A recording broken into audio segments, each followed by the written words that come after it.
휴대폰 벨소리가 날카로운 송곳처럼 모처럼 맞은 평화로운 주말 아침의 정적을 꿰뚫었다. 나 박선우는 거실에서 부모님과 함께 만두를 빚고 있었다. 손에는 밀가루가 가득 묻어 있었고 귓가에는 웃음소리가 맴돌았다. 화면의 깜빡이는 김진혁이라는 세 글자, 내 남편이었다. 불길한 예감이 흐린 날의 아침, 안개처럼 순식간에 마음속에 화창한 날씨를 적셨다. 나는 손을 닦고 심호흡을 한 뒤 전화를 받았다. 박선우, 너 지금 어디서 뭐 하는 거야? 김진혁의 고함이 수화기를 찢을 듯했다. 배경에서는 병원 특유의 소란스러움과 사람들의 웅성거림이 들려왔다. 어머니 넘어지셔서 골절됐어. 병원이라고. 당장 튀어와. 그의 목소리에는 아내를 향한 남편의 온기는 조금도 없었다. 오직 당연하다는 듯한 명령과 초조한 질책뿐이었다. 내가 어디서 뭘 하는지 묻지도 않았다. 심장이 쿵하고 내려앉았다. 시어머니가 넘어지셨다고? 심각한가? 하지만 순수한 걱정보다는 오래도록 쌓여온 피로감과 차가운 분노가 뒤따랐다. 마치 휴화산 같았던 내 안의 분노가 이 전화 한 통으로 분화의 조짐을 보이고 있었다. 어쩌다가요? 심각하세요? 어느 병원이에요? 나는 최대한 목소리를 평온하게 유지하려 애쓰며 적절한 수준의 초조함을 실었다. 어쩌다니? 바닥이 미끄러워서 발을 헛디디셨겠지. 고관절 골절이야. 의사가 수술해야 된대. 지금 시립병원 응급실이니까 빨리 와. 어머니가 아파하시는데 옆에 사람 하나 없어서야 되겠어? 김진혁의 말투는 조금도 누그러지지 않았다. 마치 내가 1초라도 늦는 것이 천인공노할 죄인 것처럼. 옆에 사람 하나 없다니. 나는 속으로 냉소했다. 그럼 김진혁 당신은 사람이 아닌가? 24시간 내내 아들에게 붙어 있으려 하고 세상 물정 모르는 여동생 김소희는 사람이 아니고 매일같이 이방인인 나, 며느리만 없으면 안 되는 거지. 알았어요. 정리하고 바로 갈게요. 나는 논쟁하지도 즉시 몸을 움직일 뜻도 없이 담담하게 대답했다. 정리는 무슨 정리? 어머니보다 중요한 게 있어? 당장 지금 당장. 알았어. 몰랐어? 김진혁은 짜증스럽게 소리치고는 전화를 끊어버렸다. 뚜뚜뚜 하는 통화 종료음을 들으며 나는 휴대폰을 쥔 채 그 자리에 서 있었다. 힘을 주어 쥔 손가락 끝이 하얗게 질려 있었다. 선우야, 무슨 일이니? 시어머님 편찮으시니? 심각한 거야? 엄마가 걱정스러운 눈으로 나를 보셨다. 아빠도 손에 든 만두피를 내려놓고 미간을 찌푸리셨다. 진혁이 목소리가 왜 저렇게 험악해? 무슨 일이든 좋게 말해야지. 부모님의 염려스러운 눈빛을 보자 마음속에 서러움과 원망이 터져 나올 것 같았다. 하지만 나는 억지로 참아냈다. 부모님을 걱정시켜 드릴 수는 없었다. 더더욱 부모님 앞에서 무너지는 모습을 보일 수는 없었다. 지난 몇 년간 결혼 생활에서 받은 상처를 나는 단 한마디도 털어놓은 적이 없었다. 항상 좋은 소식만 전했다. 김진혁은 나에게 잘해주고 시어머니는 잔소리가 좀 있으셔도 속은 착한 분이라고. 나는 이 결혼의 표면적인 화목함을 필사적으로 유지해왔다. 연로하신 부모님이 내일로 마음고생하시는 것을 원치 않았기 때문이다. 하지만 오늘 이 전화는 내 모든 인내심을 짓누르던 마지막 지푸라기였다. 나는 애써 밝은 미소를 지으며 식탁으로 돌아가 계속 만두를 빚었다. 별일 아니에요. 아빠, 엄마. 걱정 마세요. 시어머님이 실수로 좀 넘어지셨대요. 진혁 씨 말로는 골절이라는데 그 사람 성격 아시잖아요. 급하면 목소리부터 커지는 거. 이 몇 개만 마저 빚고 가볼게요. 아이고, 골절이면 얼마나 아프시겠니? 얘야, 만두가 문제니? 어서 병원에 가봐야지. 엄마가 서둘러 재촉하셨다. 그래, 선우야. 아빠가 차로 데려다 줄까? 아빠도 자리에서 일어서셨다. 아니에요, 괜찮아요. 나는 아빠를 말렸다. 병원에는 진혁 씨랑 아가씨도 있잖아요. 사람 모자라지 않아요. 제가 먼저 두 분 댁에 모셔다 드리고 나서 가볼게요. 잠시 늦는다고 큰일 나지 않아요. 나는 고집스럽게 만두 빚는 일을 마쳤다. 심지어 아까보다 더 느리고 꼼꼼하게 만두 주름 하나하나를 잡는 것이 마치 내 마음속에서 들끓는 파도를 잠재우는 것만 같았다. 내가 서두르지 않는 것이 아니었다. 지금 나에게 필요한 것은 허둥지둥 병원으로 달려가 효부, 샤워 후 노릇을 하는 것이 아니라 냉정하게 생각하고 앞으로 반드시 닥쳐올 폭풍에 대비하는 것임을 알고 있었기 때문이다. 누구보다도 내가 가장 잘 알았다. 시어머니의 이번 골절 사고 뒤에 어떤 계산과 도화선이 숨어 있는지를. 바로 어제였다. 나는 우연히 시어머니와 김진혁의 대화를 엿들었다. 서재에 들어가려는데 시어머니가 목소리를 낮추고 울먹이며 말하는 소리가 들렸다. 진혁아, 엄마는 속이 상해 죽겠다. 저 애 좀 봐라. 지난달에 친정부모가 우리 사는 서울로 이사 온 뒤부터는 온통 마음이 친정에만 가 있잖니. 이 시어미가 눈에 보이기는 하니. 이 집이 눈에 보이기는 하냐고. 이 늙은이는 이제 쓸모가 없어져서 제 친부모만 못하게 된 게지. 김진혁의 목소리에는 건성으로 대답하는 기색이 역력했다. 어머니, 뭘 그렇게 생각하세요? 장인, 장모님 오랜만에 오셨으니 선우가 좀 더 챙기는 게 당연하죠. 당연하다고? 그럼 이 외로운 늙은이는 누가 챙겨주는 게 당연한데? 시어머니의 목소리가 갑자기 높아졌다. 내가 보기엔 일부러 그러는 거야. 내가 눈엣 가시라서 빨리 죽어버리길 바라는 거지.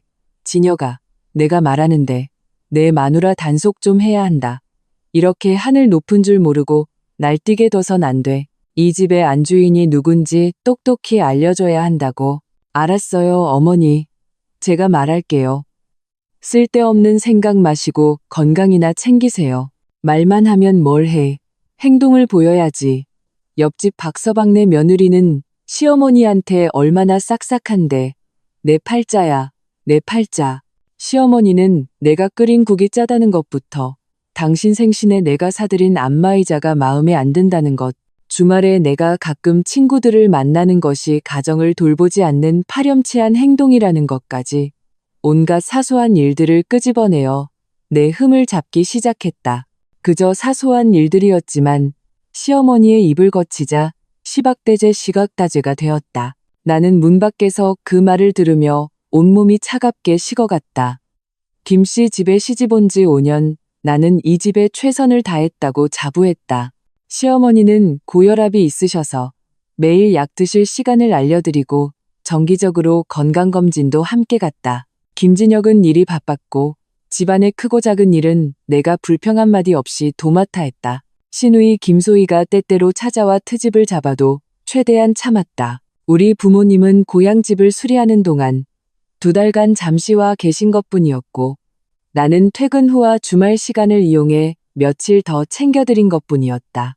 그런데 시어머니 눈에는 그것이 온통 마음이 친정에 가 있는 것으로 보인 것이다. 더욱 나를 절망시킨 것은 김진혁의 태도였다. 그는 시어머니가 말도 안 되는 억지를 부린다는 것을 알면서도 단 한 번도 내 편에서 공정한 말을 해준 적이 없었다. 언제나 가와만 사성, 가와만 시청이라는 미명 아래 좋은 게 좋은 거라며 넘어가거나 아예 그 압박을 나에게 전가하며 당신이 좀 참아 어른한테 저 드려라고 요구했다. 그리고 이번 시어머니의 골절 시점은 너무나도 절묘했다. 어제 막 내가 친정만 챙긴다고 불평하시더니 오늘 바로 골절로 입원하시다니 나는 이 사건에 분명 꿍꿍이가 있다고 확신했다. 심지어 이것이 나를 당신 곁에 묶어두고 내 모든 계획, 특히 부모님과 함께 하려던 계획을 포기하게 만들어 이른바 효도를 강요하기 위한 고육직의 구록 것이라는 의심마저 들었다. 누가 이 집안에서 가장 중요한 여주인인지를 증명하기 위해서 부모님을 잠시 머무시는 게스트룸으로 모셔다 드린 후 나는 침실로 돌아와 문을 닫았다. 바로 옷을 갈아입고 병원으로 가는 대신 화장대 앞에 앉아 거울 속 지친 기색과 인내심이 역력한 여자를 바라보았다. 이 사람이 과연 그 당당하고 사랑에 거침없었던 박선우가 맞나? 결혼 5년. 내가 얻은 것은 무엇인가? 영원히 엄마를 최우선으로 두는 남편. 나를 침입자로 여기며 사사건건 트집 잡는 시어머니. 부채질만 해대는 시누이.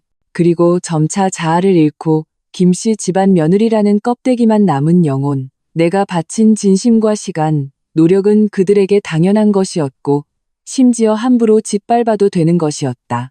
나는 우리가 오래전부터 계획했던 다음 주 수요일부터 시작되는 부모님과의 제주도 여행을 떠올렸다. 비행기 표도, 호텔도 예약했고, 여행 계획도 몇 페이지에 걸쳐 빼곡히 짜놓았다. 우리 부모님은 평생 고생만 하시고 제대로 된 여행 한 번 못 가보셨다. 이번이 처음 타는 비행기였고, 처음 보는 한라산과 제주 바다였다. 부모님은 오랫동안 기대하셨고, 나 또한 기대했다. 이것이 딸로서 내가 부모님께 해드릴 수 있는 유일하고 작은 보답이었다. 그런데 시어머니는 하필 이 중요한 시점에 다치셨다. 만약 내가 여행을 취소하고 병원에 남아 시어머니를 간병한다면 우리 부모님은 얼마나 실망하실까. 입으로는 아무 말 안 하시겠지만 마음속으로는 무척 서운해하실 것이다. 그리고 그것은 정확히 시어머니의 뜻대로 되는 것이었다. 시어머니는 더욱 의기양양해질 것이고 앞으로도 이런 방식으로 나를 통제하고 쥐고 흔들려 할 것이다. 만약 내가 여행을 취소하지 않는다면 김진혁과 시어머니가 얼마나 분노할지, 나에게 얼마나 큰 불효, 부저의 낙인을 찍을지 상상할 수 있었다. 이 집은 당장 뒤집어질 것이다. 거울 속 내 눈빛이 점점 단호해졌다. 5년을 타협하고 5년을 참았다. 내가 얻은 것은 무엇인가? 그들의 득의양양함과 더욱 심해지는 횡포뿐이었다. 어쩌면 이제 때가 된 것인지도 모른다. 이 숨막히는 굴레를 깨뜨릴 때가 어차피 폭풍을 피할 수 없다면 차라리 더 거세게 몰아치게 하리라. 나는 더 이상 순종적인 박선우로 살지 않겠다.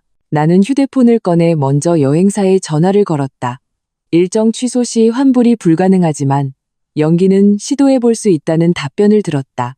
희망이 없다는 것을 알았지만 그리고 나는 가장 친한 친구이자 변호사인 이수진에게 전화를 걸었다. 수진아, 부탁할 일이 좀 생겼어. 나는 목소리를 낮추고 나의 추측, 나의 결정, 그리고 내가 필요로 하는 법적 보호장치에 대해 하나하나 설명했다. 수진이는 전화기 너머에서 내 이야기를 듣고 분개하며 즉시 확고한 지지와 조언을 해주었다. 통화를 마친 후 나는 심호흡을 하고 냉정하게 간단한 짐과 중요한 물건들을 챙기기 시작했다. 나는 립스틱 모양으로 위장된 녹음기를 평소 들고 다니는 가방의 안주머니에 조심스럽게 넣었다. 시어머니가 김진혁 앞에서 사실을 왜곡하고 이간질하는 것을 처음 발견했을 때부터 나는 만약을 대비해왔다. 어떤 말은 입으로만 해서는 증거가 없다. 오직 철저한 증거만이 어떤 사람들의 위선적인 가면을 벗겨낼 수 있다. 서로 다른 시간, 다른 장소에서 녹음된 이 세 개의 파일은 나의 마지막 카드였다. 원래는 이 지경까지 오고 싶지 않았지만 이제는 사용해야만 할 것 같았다. 이 모든 준비를 마친 후에야 나는 간편한 옷으로 갈아입고 차를 몰아 시립병원으로 향했다. 길을 가는 동안 내 마음은 이상할 정도로 평온했다. 마치 전쟁터로 향하는 군인의 결연함마저 느껴졌다. 병원에서 나를 기다리는 것이 관심과 위로가 아니라 이미 짜여진 각본에 따른 심판이라는 것을 나는 알고 있었다. 2부, 역시나 응급실 병동 문 앞에 다다르자 방금 골절상을 입은 환자의 쇠약함이라고는 전혀 찾아볼 수 없는 시어머니의 우렁찬 울음소리가 들려왔다. 아이고, 아파 죽겠네. 이 늙은 뼈다귀가 무슨 고생이람. 아들아, 내가 살아서 뭐 하겠니. 며느리한테 의지도 못하는데. 김진혁과 김소희가 침대 곁을 둘러싸고 있었고 의사가 그들을 달래고 있었다. 내가 문을 열고 들어서자 표정은 평온했다. 어머니, 진혁씨, 저 왔어요. 의사 선생님은 뭐라고 하세요? 나를 보자 시어머니의 울음소리가 뚝 그치더니 원망 가득한 표정으로 돌변해 내 코앞을 손가락으로 가리키며 소리쳤다. 박선우, 이제야 오냐. 내 마음에 이 시어미가 있기는 한 거야. 내가 이렇게 다쳤는데 반나절이 지나도록 코빼기도 안 보이고 네가 내가 넘어져 죽기를 바란 거지. 그렇지. 김진혁도 즉시 고개를 돌려 분노에 찬 얼굴로 말했다. 왜 이제야 와? 뭘 그렇게 꾸물거렸어? 어머니 힘들어 하시는 거 안 보여? 김소희는 옆에서 빈정거렸다. 오빠, 새언니 너무 나무라지 마. 이제 친정이라는 든든한 백이 생긴 몸이잖아. 얼마나 바쁘시겠어. 우리 같은 시댁 식구 돌볼 겨를이 있겠냐고. 한마음 한뜻으로 나를 적대하는 이 가족의 모습을 보며 나는 속으로 비웃었다. 역시 각본은 이미 다 짜여 있었고 악역인 내가 등장하기만을 기다리고 있었군.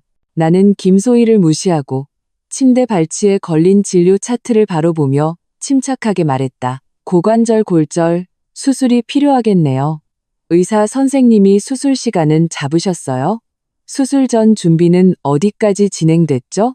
나의 냉정하고 시의적절하지 않은 전문적인 질문에 그들의 감정 폭발은 잠시 주춤했다. 시어머니는 잠시 멍하니 있다가 더욱 화를 냈다. 가식 떨지 마라. 너 나 돌볼 생각 조금도 없지. 김진혁도 내 반응이 이상하다고 느꼈는지 미간을 찌푸렸다. 박선우, 당신 태도가 왜 그래? 어머니가 이 지경인데 걱정도 안 돼? 나는 고개를 들어 김진혁을 똑바로 쳐다보며 한마디 한마디 또박또박 말했다. 제가 걱정하면 소용있나요? 걱정하면 어머니 대신 아플 수 있어요? 아니면 뼈가 바로 붓기라도 해요? 지금 우리에게 필요한 건 냉정하게 의사 선생님 치료에 협조하는 거예요. 나의 이성적인 태도는 그들에게 냉혈하고 무정한 증거로 비쳤다. 너. 시어머니는 분해서 온몸을 떨었다. 진혁아, 저것 좀 봐라. 네가 데려온 마누라 꼴 좀 보라고. 저게 날 화병으로 죽이려고 작정을 했구나.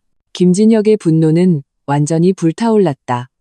그는 내 앞으로 다가와 분노를 억누른 목소리로 말했다.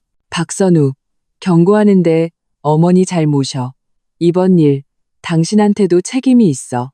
집 바닥만 안 미끄러웠어도 어머니가 넘어지셨겠어? 평소에 청소를 어떻게 하는 거야?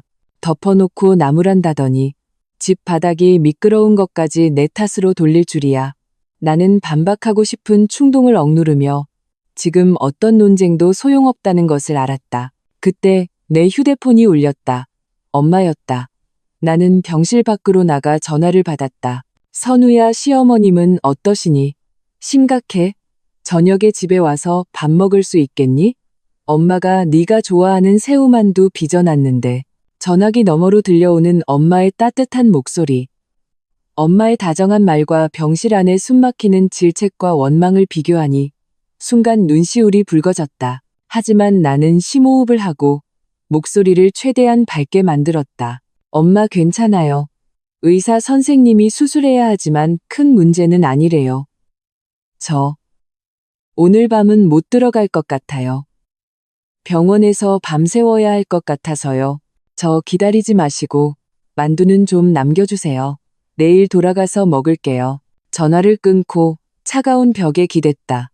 온몸에 힘이 빠져나가는 기분이었다. 한쪽은 나를 낳고 길러주신 언제나 따뜻한 부모님, 다른 한쪽은 나를 하찮게 여기며 요구하고 비난만 하는 시댁. 이 선택지는 정말 더 이상 고민할 필요가 있을까? 병실로 돌아오니 시어머니와 김소희는 소곤거리고 있었고 김진혁은 짜증스러운 얼굴로 휴대폰만 보고 있었다. 나는 김진혁 앞으로 다가가 마음속에서 오랫동안 맴돌던 결정을 최대한 평온한 어조로 말했다. 진혁 씨, 어머니 간호가 필요하겠죠. 하지만 당신도 알다시피 우리 부모님 다음 주면 다시 고향으로 내려가셔야 해요. 제가 전에 약속했거든요. 제주도 여행 한번 시켜드리기로. 비행기 표랑 호텔도 다 예약했고 모레 출발이에요. 김진혁은 마치 괴물이라도 본 듯이 고개를 번쩍 들었다. 뭐라고? 여행? 박선우, 당신 미쳤어? 어머니가 이 지경인데 여행 갈 생각을 해?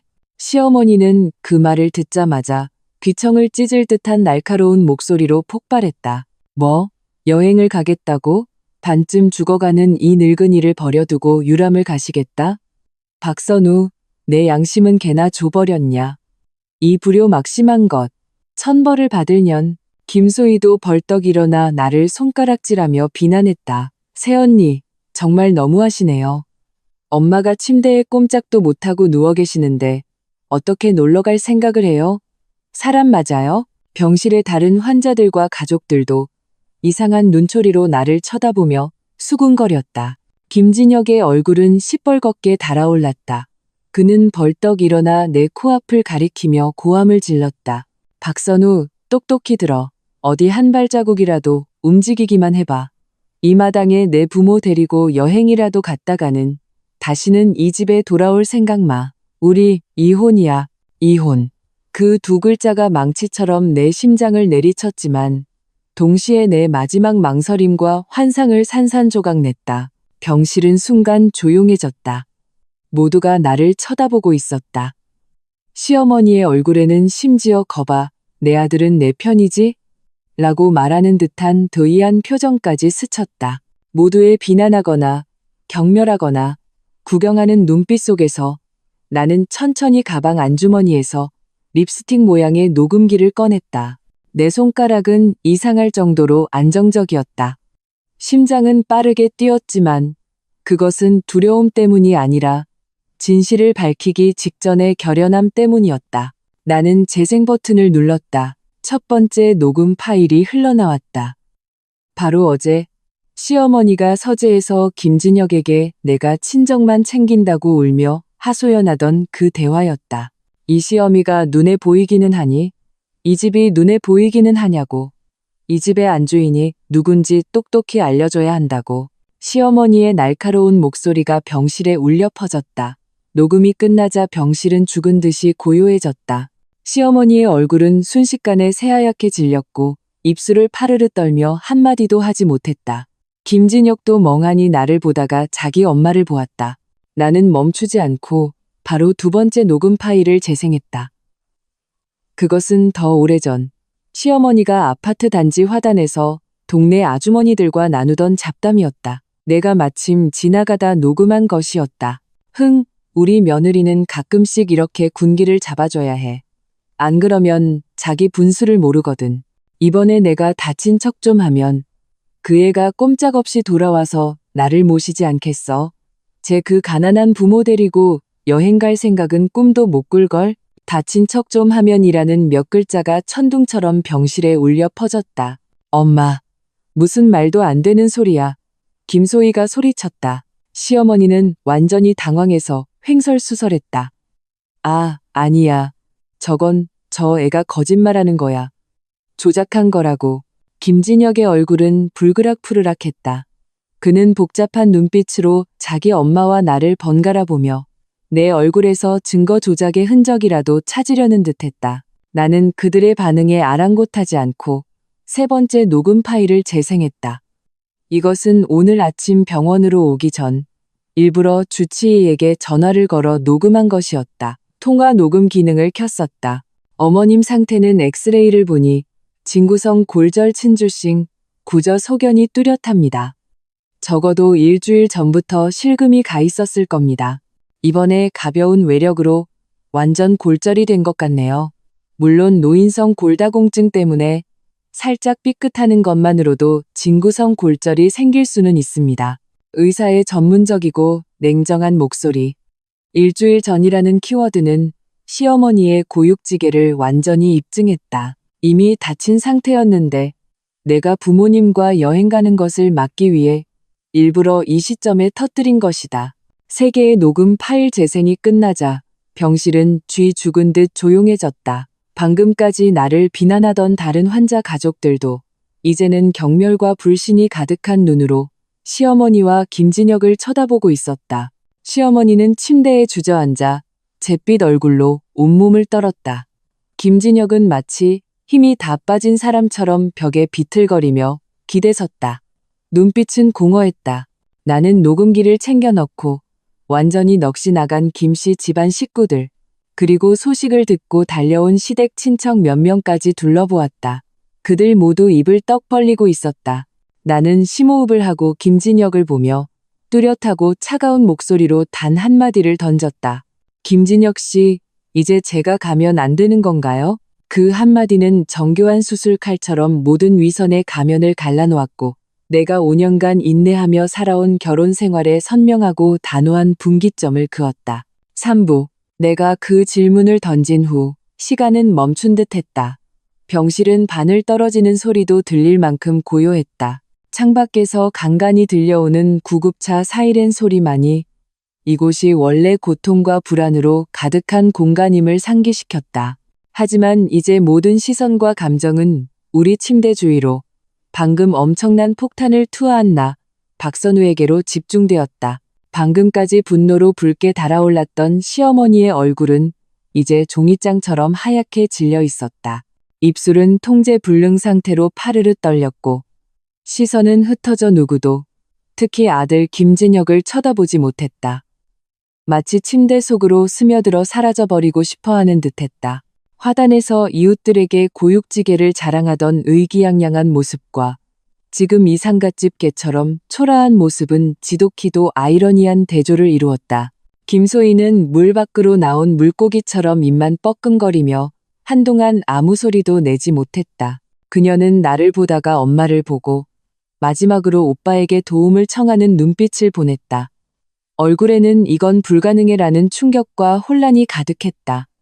그리고 김진혁, 나의 남편, 그는 차가운 벽에 기대 서 있었다. 마치 그 벽이 그가 쓰러지지 않도록 지탱해주는 유일한 존재인 것처럼. 그의 안색은 처음에 시뻘건 색에서 녹음 파일을 들은 후에 짙은 청색으로, 그리고 의사의 녹음에서 진구성 골절을 확인했을 때의 잿빛으로 변했다가 마침내 믿을 수 없다는 듯한 완전히 전복된 망연자실함과 붕괴 상태로 굳어졌다. 그는 나를 보았다. 그 눈빛은 너무나도 낯설었다. 마치 5년간 한 침대에서 잠을 잔 여자를 처음 보는 사람 같았다. 그는 입술을 몇 번 달싹였다. 무언가 말하고 싶어 하는 듯했다. 반박하고 싶고 내가 녹음을 조작했다고 비난하고 싶었을 것이다. 하지만 의사의 냉정하고 전문적인 분석은 쇠처럼 단단한 사실이 되어 그의 모든 자기기만의 가능성을 산산조각냈다. 아, 아니야.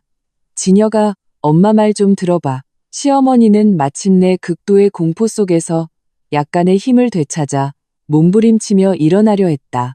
목소리는 울음과 떨림으로 가득했고 김진혁의 손을 잡으려 애썼다. 선우 제가 날 함정에 빠뜨린 거야. 쟤는 오래전부터 날 눈엣가시로 여겼어. 날 죽이려고 작정한 거라고. 저 녹음은 가짜야. 사람 시켜서 내 목소리 흉내낸 거라고. 이 지경에 와서도 그녀는 발버둥치며 더러운 물을 내게 뒤집어 씌우려 했다. 내 마음속에 어른을 폭로했다는 죄책감이 아주 미미하게 남아있었다면 그마저도 이 순간 연기처럼 사라졌다. 김진혁은 시어머니의 손을 세차게 뿌리쳤다. 그 힘이 어찌나 컸는지 시어머니는 비틀거리다 침대에서 떨어질 뻔했다. 그의 가슴은 격렬하게 오르내렸고 눈은 핏발로 가득했다. 그는 자기 엄마를 죽일 듯이 노려보며 이 사이로 목소리를 쥐어짰다. 설명이라고요?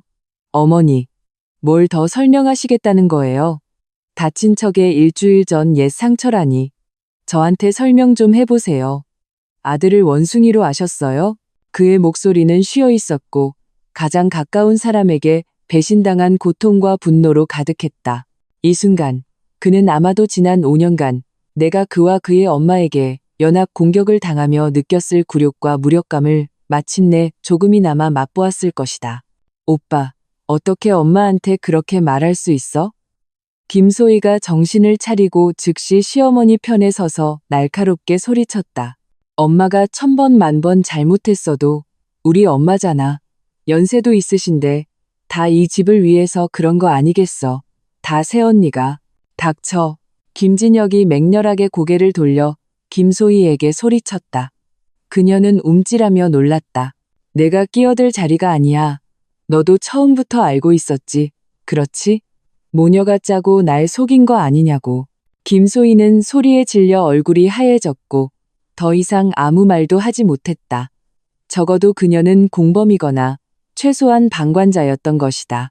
병실의 다른 환자들과 가족들은 이제 나를 향했던 경멸의 눈초리를 거두고 시어머니와 김소희를 향해 손가락질하며 소곤거렸다. 세상에 저런 시어머니도 다 있네. 꾀병으로 며느리를 함정에 빠뜨리다니. 그러게. 아까는 며느리한테 그렇게 악을 쓰더니 도둑이 제발 저린 거였구먼. 아들도 참 불쌍하다. 자기 친엄마한테 저렇게 속다니. 저 며느리 대단한데 저런 술을 다 준비해두고. 이런 수군거림이 바늘처럼 김진혁의 귀에 박혔다. 그는 평생 이렇게 창피한 적이 없었을 것이다. 그는 맹렬하게 고개를 돌려 모든 분노와 수치심을 다시 나에게로 향했다. 그 눈빛은 나를 산채로 집어삼킬 듯했다. 박선우. 그는 한 걸음 한 걸음 내게 다가왔다. 목소리는 광기를 억누르고 있었다. 설령 어머니가 잘못했다 쳐. 당신이 이 녹음을 한 건 무슨 뜻이야? 처음부터 우리 김씨 집안을 상대할 작정이었던 거지. 그렇지? 어떻게 이렇게 계산적일 수가 있어? 당신, 내가 알던 박선우 맞아? 보라, 이것이 김진혁이다. 진실이 적나라하게 드러났음에도 그가 먼저 생각하는 것은 자기 어머니의 악랄함과 기만을 반성하는 것이 아니라 나의 계산을 비난하는 것이었다. 그와 그의 가족의 논리 속에서 나는 영원히 순진하게 모든 것을 감내해야만 했다. 내가 반항하고 나 자신을 보호하는 법을 배우는 순간 그것은 나의 잘못이고 내가 계산적인 것이 되는 것이다. 나는 그의 이글거리는 눈빛을 마주하며 조금도 물러서지 않았다. 오히려 한 걸음 앞으로 다가가 우리 사이의 거리를 좁히고 내 목소리가 그와 주변 몇 사람에게만 들리도록 분명하게 말했다. 김진혁 씨. 내가 이 녹음을 한 건 누군가를 상대하기 위해서가 아니에요. 내가 막다른 길에 몰렸을 때 진실을 말할 기회라도 한번 가져보기 위해서였어요.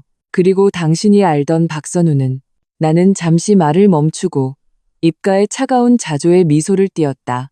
진심이 진심으로 돌아올 거라고 무조건 참으면 가정의 화목을 얻을 수 있을 거라고 믿었던 그 바보 같은 박선우는 이미 당신들이 조금씩 직접 죽여버렸어요.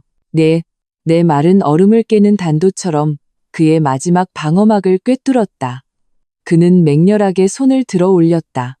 마치 뺨이라도 한 대 때릴 기세였다. 주위에서 낮은 경악의 소리가 터져 나왔다. 나는 피하지 않았다. 오히려 턱을 치켜들고 그를 차갑게 바라보았다. 내 눈에는 두려움이 없었다. 오직 철저한 실망과 결연함 뿐이었다. 이 손찌검이 내려온다면 나와 그 사이는 정말로 완전히 끝이라는 것을 알았다. 그것도 좋았다. 단칼에 무자르듯 내 눈빛이 너무 차가웠던 탓일까? 아니면 그의 마지막 남은 이성이 그를 붙잡은 탓일까? 치켜든 손은 결국 떨리며 허공에서 멈췄다. 왜요? 때리시게요? 내가 나지막이 물었다. 목소리에는 숨김없는 도발이 섞여 있었다. 김진혁 씨, 당신은 어머니 말에 복종하는 것 말고 마누라한테 주먹 휘두르는 것 말고 또 뭘 할 줄 알아요? 지난 5년 내가 정말 눈이 멀었네요. 김진혁은 분해서 온몸을 떨었다. 그 손은 내리지도 휘두르지도 못하고 어색함과 분노로 얼굴이 뒤틀렸다. 그때 시어머니가 아들이 나를 제압하지 못하는 것을 보고 다시 연기를 시작했다. 가슴을 부여잡고 과장된 신음 소리를 냈다. 아이고, 화병 나 죽겠다. 심장이 너무 아파. 진혁아, 엄마 죽는다.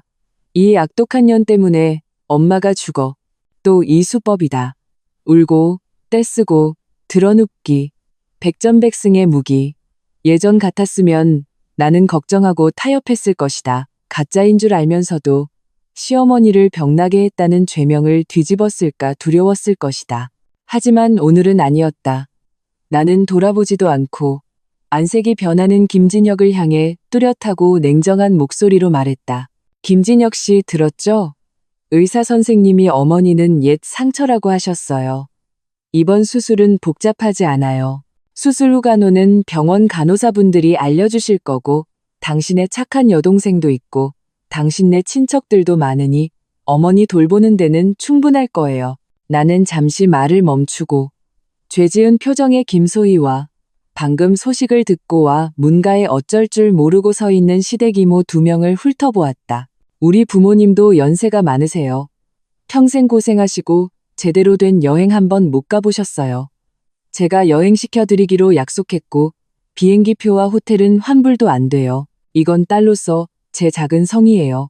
나는 심호흡을 하고 마지막 선언을 했다. 그러니 병원은 당신들끼리 알아서 하세요. 저는 이제 집에 가서 짐 싸고 내일 아침 정시에 부모님 모시고 공항으로 갈 겁니다. 말을 마친 나는 마치 하늘이 무너진 듯한 김진혁의 표정을 더는 보지 않고 이 숨 막히는 병실을 떠나려 했다. 박선우, 너 감히. 김진혁이 등 뒤에서 상처 입은 짐승처럼 포효했다. 오늘 이 문을 나섰다가는 우리 이혼이야. 내가 말했지. 이혼. 그는 다시 한번 그가 필살기라고 믿는 무기를 꺼내 들었다. 나는 발걸음을 멈추고 천천히 돌아섰다. 내 얼굴에는 그가 예상했을 고통이나 당황 혹은 애원의 기색이 전혀 없었다. 오히려 모든 짐을 내려놓은 듯한 평온함. 심지어 희미한 조소까지 띠고 있었다. 김진혁 씨, 나는 그를 보며 한마디 한마디 더없이 분명하게 말했다. 그 말, 아까도 하셨어요. 이제 제가 대답하죠. 그게, 간대. 나는 잠시 말을 멈추고 병실 안의 모든 사람을 둘러보며 모두가 똑똑히 들을 수 있도록 했다. 좋아요. 원하시는 대로. 이혼 합의서는 여행 다녀와서 변호사 통해 연락드리죠. 말을 마친 나는 더 이상 미련 없이 등을 돌렸다. 충격, 동정 혹은 여전히 세상에 나쁜 부모는 없다는 궤변을 믿는 사람들의 경멸 어린 시선 속에서 나는 굳건하고 안정된 발걸음으로 한 걸음 한 걸음 병실을 나섰다. 시립병원을 나섰고 5년간 나를 옥죄던 감옥 같은 결혼 생활을 나섰다. 햇살이 눈부셨다. 나는 손을 들어 눈가를 가렸다. 차가운 액체가 흘러내리는 것 같았지만 곧 억척스럽게 닦아냈다. 이것은 슬픔의 눈물이 아니었다. 과거와 작별하고 족쇄를 끊어낸 후 고통과 해방감, 그리고 새로운 삶을 맞이하는 복잡한 감정이 뒤섞인 눈물이었다. 나는 휴대폰을 꺼내 이수진에게 전화를 걸었다. 수진아, 해결됐어. 생각보다 순조로웠네. 이제부터 진짜로 너한테 신세 좀 져야겠다. 그리고 엄마에게 전화를 걸었다. 목소리는 일부러 경쾌하게 조절했다. 엄마, 저 이쪽 일 다 처리됐어요. 지금 갈게요. 다 해결됐으니 걱정 마세요. 내일 우리 계획대로 출발하는 거예요. 아, 그리고 엄마가 빚어준 새우만두 먹고 싶어요. 오늘 저녁에 맛있게 먹어요. 전화를 끊고 차에 시동을 걸었다. 백미러 속에서 병원 정문이 점점 멀어져 갔다. 사부, 차가 병원을 벗어나자 도시의 소음은 차창에 막혀 멀어지고 타이어가 아스팔트를 구르는 둔탁한 소리만 남았다. 박선우는 운전대를 쥔 손 마디마디가 하얗게 질리도록 힘을 주었지만 마음은 폭풍이 지나간 뒤에 이상한 평온함에 휩싸여 있었다. 예상했던 통곡도 승리자의 희열도 없었다. 오직 뼛속까지 스며드는 깊은 피로감, 그리고 그 피로 아래에서 싹트는 미약하지만 굳건한 새싹, 그것은 자유의 향기였다. 김진혁의 마지막 이혼이라는 말과 나의 원하시는 대로라는 대답은 두 개의 열쇠처럼 내가 돌아갈 문을 완전히 잠가버렸다. 그것도 좋았다. 결혼이라는 이름의 성전에서 나는 이미 만신창이가 되었다. 떠나는 것은 해방이었다. 나는 김진혁과 살던 그 집으로 바로 가지 않고 먼저 부모님이 잠시 머무시는 아파트로 향했다. 마음을 추스를 시간이 필요했고 부모님의 상태를 확인해야 했다. 병원의 소독약 냄새가 곧 시작될 여행의 설렘을 더럽히게 하고 싶지 않았다. 주차를 하고 심호흡을 몇 번 한 뒤 백미러를 보며 머리와 표정을 정리했다. 최대한 편안하고 자연스러운 미소를 지은 후에야 위층으로 올라가 문을 두드렸다. 문은 거의 즉시 열렸다. 앞치마를 두른 엄마가 손에 밀가루를 묻힌 채 걱정스러운 얼굴로 나를 보셨다. 선우야, 돌아왔구나. 시어머님은 괜찮으셔? 진혁이가 너 힘들게 하진 않았고?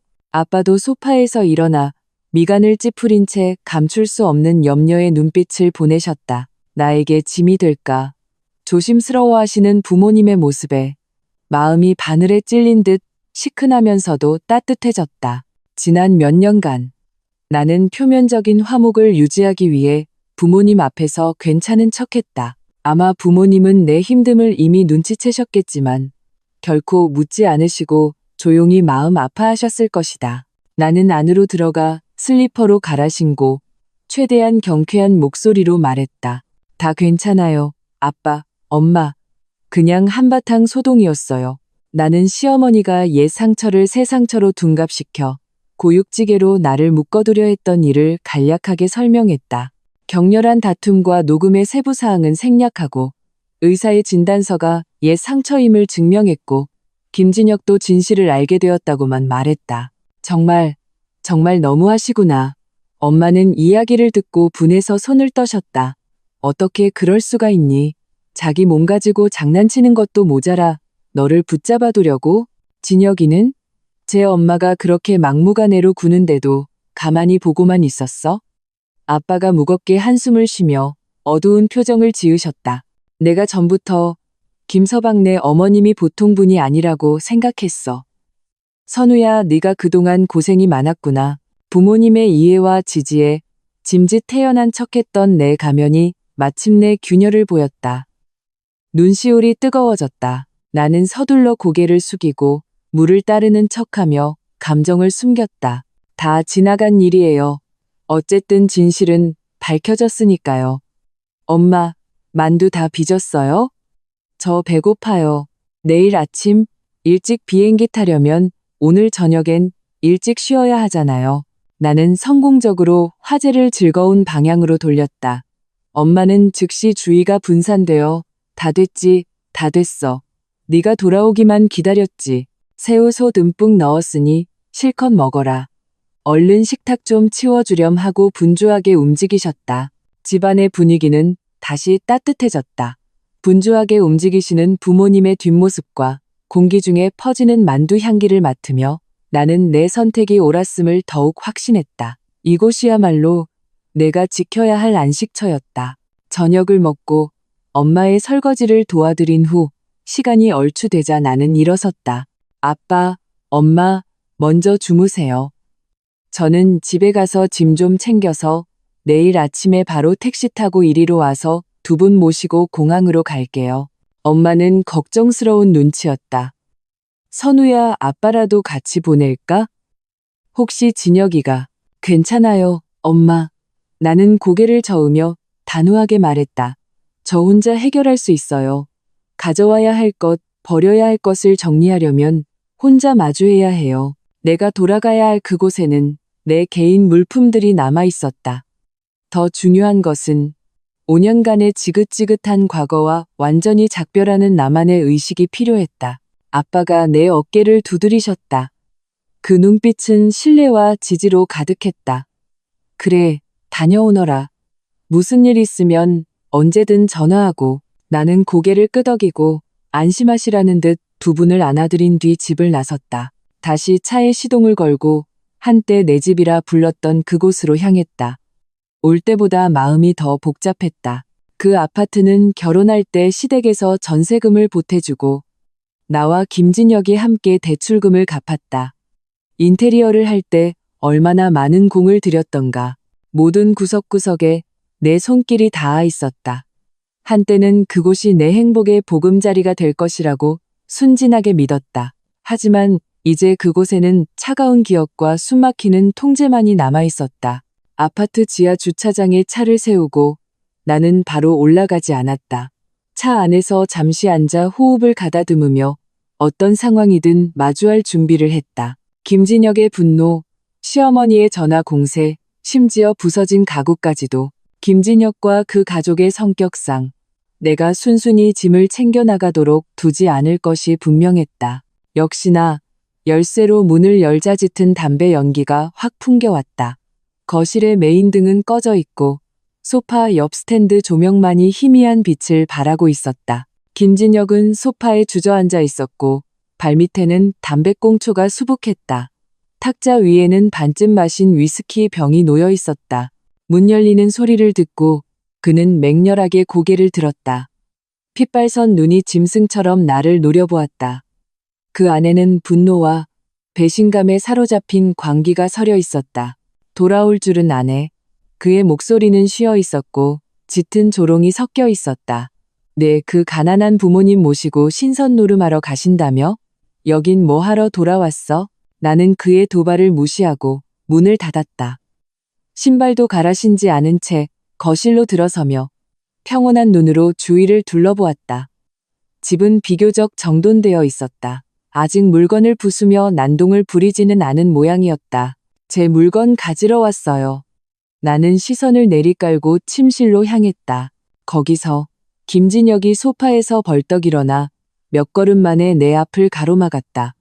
짙은 술 냄새와 담배 냄새에 미간이 찌푸려졌다. 박선우, 우리 집을 이 꼴로 만들어 놓고 우리 엄마를 병원에 입원시켜 놓고 이대로 발 뺄 생각이야?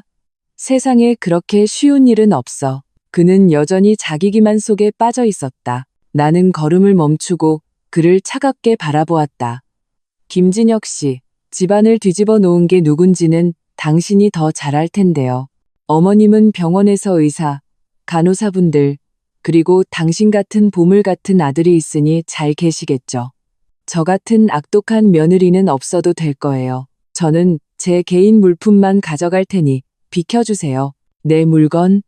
김진혁은 마치 세상에서 가장 웃긴 농담이라도 들은 듯 비웃었다. 이 집에 내 것이 어디 있어? 시집 와서 우리 집 밥 먹고 우리 집 물건 쓰면서 이제 와서 보따리 싸서 나가겠다고? 그렇게는 안 되지. 그의 말은 내가 억누르고 있던 분노의 불을 지폈다. 그들의 밥을 먹고 그들의 물건을 썼다고? 지난 5년간 나는 괜찮은 직장에서 벌어온 월급 대부분을 생활비에 보탰다. 아파트 대출금도 내가 갚았고 집안의 생활비 대부분을 내가 부담했다. 심지어 시어머니가 때때로 요구하시던 용돈도 대부분 내 돈에서 나갔다. 그런데 그의 눈에는 내가 김씨 집안에 기생하는 기생충으로 보였던 것이다. 나는 심호흡을 하며 억지로 냉정을 유지했다. 그와 무의미한 말싸움에 휘말릴 수는 없었다. 변호사 이수진이 당부했다. 최대한 정면 충돌, 특히 신체적 충돌은 피하라고. 필요한 물건만 챙겨서 나오라고. 재산 분할은 법에 맡기라고. 김진혁 씨, 당신이랑 싸우고 싶지 않아요. 제 옷, 화장품, 책, 그리고 개인 물품들 가져갈게요. 집 재산에 관해서는 변호사를 통해 협의해서 분할하면 돼요. 나는 최대한 평온한 어조를 유지했다. 변호사. 역시 다른 둥지. 틀어놓을 준비는 다 해놨구나. 김진혁의 사고방식은 언제나 가장 추악한 곳으로 향했다. 그는 한 걸음 더 다가왔다. 알코올은 그의 감정을 더욱 통제 불능으로 만들었다. 내가 말하는데, 박선우, 오늘 넌 아무것도 못 가져가. 여행, 꿈깨. 비행기 표랑 호텔 당장 취소하고 내일 나랑 같이 병원 가서 엄마한테 사과해. 그렇지 않으면 내가 널 가만두지 않을 거야. 전한도 그의 막무가내식 태도와 협박으로 나를 통제하려는 모습을 보며 내 마음속에 남아있던 과거에 대한 마지막 미련마저 완전히 사라졌다. 이 사람과는 근본적으로 대화가 통하지 않았다. 나는 더 이상 그와 말을 섞지 않고 몸을 돌려 그의 옆을 지나치려 했다. 그가 갑자기 내 손목을 잡아챘다. 그 힘은 무서울 정도로 강했고 뼈가 으스러지는 듯한 통증이 느껴졌다. 내가 서라고 했지. 못 들었어. 이거 놔. 내가 소리치며 뿌리치려 했지만 그의 손은 쇠집게처럼 단단했다. 안 놓으면 어쩔 건데? 김진혁의 얼굴에 뒤틀린 거의 변태적인 쾌감이 스쳤다. 내가 그렇게 잘났어. 녹음도 잘한다며? 또 녹음해봐. 가정폭력으로 해보라고. 그는 말하며 나를 더욱 세게 소파 쪽으로 끌어당겼다. 순간 공포가 나를 덮쳤다. 술에 취한 그는 무슨 짓이든 할 수 있었다. 나는 필사적으로 저항했고 손톱이 그의 손등을 긁었다. 그가 아픔에 잠시 힘을 풀었다. 나는 그 틈을 타 손을 빼냈고 관성 때문에 몇 걸음 뒤로 물러나다 현관 신발장에 부딪혔다. 등에서 둔탁한 통증이 느껴졌다. 나는 거친 숨을 몰아쉬며 그를 경계했다. 손을 가방에 몰래 넣어 휴대폰을 만졌고 재빨리 녹음 단축키를 눌렀다. 수진이 말이 맞았다. 데뷔는 아무리 해도 지나치지 않다. 김진혁은 손등에서 배어나오는 피를 보고 눈빛이 더욱 광기로 번들거렸다. 네가 감히 날 할퀴어? 박선우, 네가 정말 하늘 높은 줄 모르는구나. 그는 격분한 야수처럼 다시 나에게 달려들었다. 바로 그 절체절명의 순간 내 휴대폰이 갑자기 울렸다. 벨소리가 고요한 방 안에서 유난히 날카롭게 울렸다. 화면에는 이수진이라는 이름이 떠 있었다. 나는 즉시 전화를 받고 스피커폰 버튼을 누르며 큰 소리로 말했다. 수진아, 도착했어? 나 지금 집 앞인데 김진혁 씨가 물건도 못 가져가게 막고 손까지 댔어. 전화기 너머로 수진이의 냉정하고 전문적인 목소리가 흘러나왔다. 그 목소리에는 거스를 수 없는 위엄이 서려 있었다. 선우 씨 걱정 마세요. 저 지금 아파트 정문 앞에 동료 두 분과 함께 와 있어요. 만약 김진혁 씨가 계속해서 개인 물품 반출을 방해하고 신체적 위협을 가한다면 즉시 경찰에 신고할 수 있습니다. 이는 불법적인 인신 자유 제한 및 협박에 해당합니다. 또한 저는 이미 선우 씨의 대리인 자격으로 김진혁 씨의 이메일로 내용 증명 초안을 발송했습니다. 두 분의 혼인관계 파탄 및 향후 재산 분할, 이혼 절차에 관한 공식 서한은 내일 그의 회사로 발송될 예정이니 부디 이성을 찾고 합법적인 절차를 통해 문제를 해결하시기 바랍니다. 수진이의 목소리는 스피커폰을 통해 거실에 선명하게 울려 퍼졌다. 그녀의 말은 매우 노련했다. 지지를 표명하면서 동시에 결과를 암시했다. 경찰 신고, 회사로 내용 증명 발송. 이것은 엄청난 압박이었다. 김진혁은 내가 이런 수를 쓸 줄은, 더구나 변호사의 행동이 이렇게 빠를 줄은 예상하지 못했던 것 같았다. 달려들던 그의 동작이 굳었고 얼굴의 광기는 의심으로 바뀌었다. 그는 나를 두려워하지 않을지 몰라도 법과 규칙을 대표하는 변호사, 특히 자신의 체면을 구길 수 있는 회사 문제에 대해서는 거리낌이 있었던 것이다. 그는 내 손에 들린 휴대폰을 죽일 듯이 노려보며 가슴을 격렬하게 들썩이다가 한참 만에 이 사이로 한마디를 쥐어짰다. 박선우, 너 정말 대단하다. 나는 이 기회를 틈타 호흡을 가다듬고 전화기에 말했다. 수진아, 고마워. 일단은 괜찮아. 최대한 빨리 짐 챙겨서 내려갈게. 전화를 끊고 김진혁을 차갑게 쳐다보았다. 그는 싸움에서 진 수탉처럼 여전히 분노에 차 있었지만 기세는 확연히 꺾여 있었다. 그저 음산한 눈빛으로 나를 노려볼 뿐이었다. 나는 더 이상 그를 상대하지 않고 재빨리 침실로 들어가 문을 잠갔다. 차가운 문에 등을 기댄 채 심장이 미친 듯이 뛰었다. 방금 그 순간 나는 정말 두려웠다. 하지만 두려움 뒤에는 안도감이 밀려왔다. 미리 준비하길 잘했다는 안도감, 수진이 같은 친구가 있다는 안도감. 나는 재빨리 옷장을 열고 미리 준비해둔 큰 여행 가방을 꺼내 짐을 싸기 시작했다. 결혼 전 구입한 옷과 장신구, 내 개인 업무 자료, 노트북, 그리고 기념이 될 만한 개인 물품들만 챙겼다. 주로 부모님이나 친구들과 관련된 것들이었다. 김진혁과 함께 사거나 그가 선물한 것들은 하나도 건드리지 않았다. 결혼 반지는 이미 화장대 위에 빼두었다. 내 손놀림은 빠르고 단호했다. 이 방, 이른바 집이라 불렸던 이 공간에 더 이상 미련을 둘 만한 것은 아무것도 없었다. 10여 분 후 나는 여행 가방을 끌고 침실 문을 열었다. 김진혁은 여전히 거실 중앙에 서서 어두운 얼굴로 담배를 피우고 있었다. 발밑에는 꽁초가 더 늘어 있었다. 그가 나를 보자 눈빛이 복잡하게 흔들렸다. 증오와 아쉬움, 그리고 어쩌면 그 자신도 깨닫지 못했을 당혹감이 섞여 있었다. 나는 아무 말 없이 가방을 끌고 현관으로 향했다. 내가 신발을 갈아 신을 때 그가 마침내 참지 못하고 입을 열었다. 목소리는 쉬어 있었고 마지막 남은 체면이라도 지키려는 듯한 억지가 섞여 있었다. 박선우, 넌 정말 그렇게 매정하냐? 5년 부부정을 이렇게 하루아침에 버릴 수 있어? 나는 신발을 다 신고 몸을 일으켜 그를 돌아보았다. 눈에는 증오도 사랑도 없었다. 오직 무감각한 평온함뿐이었다. 김진혁 씨, 매정한 건 내가 아니에요. 내 마음을 몇 번이고 짓밟은 건 당신들이에요. 부부의 정, 당신이 몇 번이고 나에게 참으라고 요구했을 때, 당신 어머니가 몇 번이고 나를 괴롭힐 때, 당신이 영원히 그 사람 편에 섰을 때 이미 달아 없어졌어요. 나는 문을 열고 마지막으로 한마디를 덧붙였다. 잘 있어요. 아니, 다시는 보지 맙시다. 그리고 나는 여행 가방을 끌고 뒤도 돌아보지 않은 채 엘리베이터로 들어갔다. 엘리베이터 문이 천천히 닫히며 김진혁의 일그러진 얼굴과 나의 5년간의 잿빛 결혼 생활을 차단했다. 1층에 도착했다. 저녁 바람이 얼굴에 불어왔다. 여름밤 특유의 더운 기운이었지만 나는 더없이 상쾌하게 느껴졌다. 수진이의 차는 약속대로 아파트 정문 앞에 서 있었다. 그녀는 차에서 내려 내 여행 가방을 받아들고 나를 격려하듯 안아주었다. 괜찮아? 그녀가 걱정스럽게 물었다. 응, 괜찮아. 나는 고개를 저으며 진심으로 웃었다.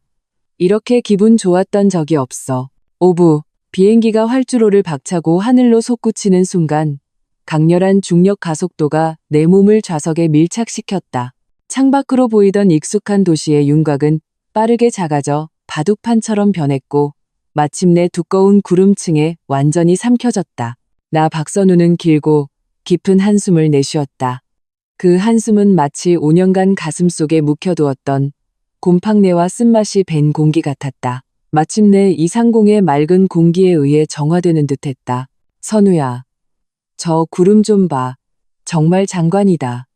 엄마는 창가 자리에 앉아 거의 창문에 얼굴을 붙인 채 처음 소풍 온 아이처럼 눈을 반짝이며 감탄하셨다. 아빠는 복도 건너편에 앉아 짐짓 태연한 척 신문을 보고 계셨지만 억누를 수 없는 입가의 미소는 내심의 흥분을 감추지 못했다. 가끔 창밖 풍경을 엿보시며 괜찮네. 비행기가 꽤 안정적으로 나는군 하고 무심한 척 평을 하셨다. 두 분의 행복한 모습을 보며 내 마음속에 이별로 인해 남았던 마지막 그늘마저 이 따뜻한 햇살에 완전히 흩어졌다. 가치 있는 일이야. 모든 것이 부모님의 얼굴에 떠오른 이 순수한 미소를 위해서라면 지난 5년간의 인내와 서름 그리고 어제의 그 숨막히는 충돌마저도 치를 만한 대가였다. 아빠, 엄마, 물 좀 드세요. 나는 준비해온 보온병에서 따뜻한 물을 따라드렸다. 여행길은 아직 머니 두 분을 잘 챙겨드려야 했다. 그래, 너도 좀 마셔라. 엄마는 물컵을 받으셨지만 시선은 여전히 창밖을 향해 있었다. 내 평생 이렇게 높이 날아보는 건 처음이네. 예전에는 이런 건 우리랑은 먼 세상 얘기인 줄로만 알았지. 아빠도 신문을 내려놓으시며 감회에 젖어 말씀하셨다. 그러게 말이다.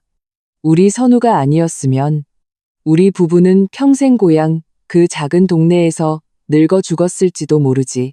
두 분의 말씀을 들으니 마음이 시큰하면서도 뭉클했다. 나의 부모님은 평생 성실하게 일하시며 나를 위해 모든 것을 바치셨지만 정작 자신을 위해서는 아무것도 바라지 않으셨다. 그런데 나는 그 끔찍했던 결혼 생활 때문에 하마터면 이 작은 소원마저도 들어드리지 못할 뻔했다. 아빠, 엄마, 앞으로 살 날은 길어요. 나는 엄마의 손을 잡고 아빠를 바라보며 단호하고 희망에 찬 목소리로 말했다. 두 분 은퇴하시면 시간 날 때마다 더 자주 여행 다녀요. 국내 다 돌아보면 해외도 나가보고요. 평생 고생하셨으니 이제는 복 좀 누리셔야죠. 그래. 우리 딸이 출세했네. 아빠가 눈가의 주름이 활짝 켜지도록 웃으셨다. 엄마는 오히려 내 손을 꼭 잡으셨다. 눈가가 촉촉해졌다. 선우야, 네가 잘 지내기만 하면 엄마 아빠는 더 바랄 게 없다. 어제 내가 돌아왔을 때 엄마는 속으로 얼마나 걱정했는지 몰라. 지금 내가 웃는 걸 보니 이제야 마음이 놓이는구나. 마음이 따뜻해졌다. 어제 내가 아무렇지 않은 척했지만 섬세한 엄마를 완전히 속이지는 못했다는 것을 알았다. 나는 엄마의 손을 힘주어 잡으며 안심하시라는 눈빛을 보냈다. 엄마, 저 정말 괜찮아요. 어떤 것들은 내려놓으니 오히려 마음이 편해졌어요. 이제부터는 저 자신과 두 분을 위해서 잘 살고 싶어요. 그렇다. 내려놓음. 비행기가 지면을 떠나는 순간 나는 그 무거운 족쇄들 시어머니의 괴롭힘, 김진혁의 냉담함, 그 숨막히는 집이 모두 내가 단호하게 버리고 온 저 도시에 남겨졌음을 분명히 느꼈다.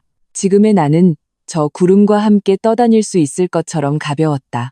나는 좌석 등받이를 조절하고 안대를 쓴 뒤 잠시 눈을 붙이려 했다. 어젯밤 거의 뜬 눈으로 세워 정신과 육체가 모두 극도로 피곤했다. 그러나 막 잠이 들려는 찰나 주머니 속 휴대폰이 짧게 진동했다. 무심코 꺼내보니 수진이가 보낸 카카오톡 메시지였다. 부모님 기분을 망치고 싶지 않아 무음으로 해두었다. 수진, 순조롭게 탑승했지? 나, 응, 지금 하늘 위야. 자기야, 이번에 정말 고마웠어. 수진, 나한테 뭘 그런 말을. 내 여행을 더 즐겁게 해줄 소식 하나 알려줄게. 곧이어 그녀가 스크린샷 한 장을 보내왔다. 어떤 단체 카톡방의 대화 기록인 듯했다. 확대해서 보자 졸음이 순식간에 달아났다. 나는 몸을 바로 세우고 사진을 자세히 들여다보았다. 그것은 김진영네 집안 친척 단톡방의 대화 기록이었다. 수진이가 어떤 경로로 입수했는지는 모르겠지만 시간은 오늘 아침, 즉 내가 집을 떠난 직후였다. 먼저 큰이모라고 저장된 사람이 물었다. 큰이모, 진혁 엄마 넘어졌다는 소식 들었는데 심각한 거니? 어느 병원이야? 오후에 한번 가볼게. 몇몇 친척들이 뒤이어 안부를 물었다. 한참 뒤에 김소희가 나타났다. 말투에는 분명한 당혹감과 변명이 섞여 있었다. 김소희, 큰이모, 걱정해 주셔서 감사해요. 엄마 그냥 살짝 미끄러지셔서 실금 좀 가셨어요. 병원에서 이틀 정도 지켜보면 된대요.